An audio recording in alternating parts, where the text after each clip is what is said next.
Друзья, знатоки, подскажите, вот такой вот люфт, у нас чувствуется? Это вообще нормально?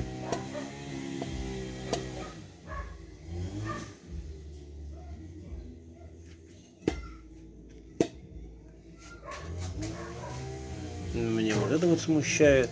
Что это такое? Какая-то прям шляпа шляпная.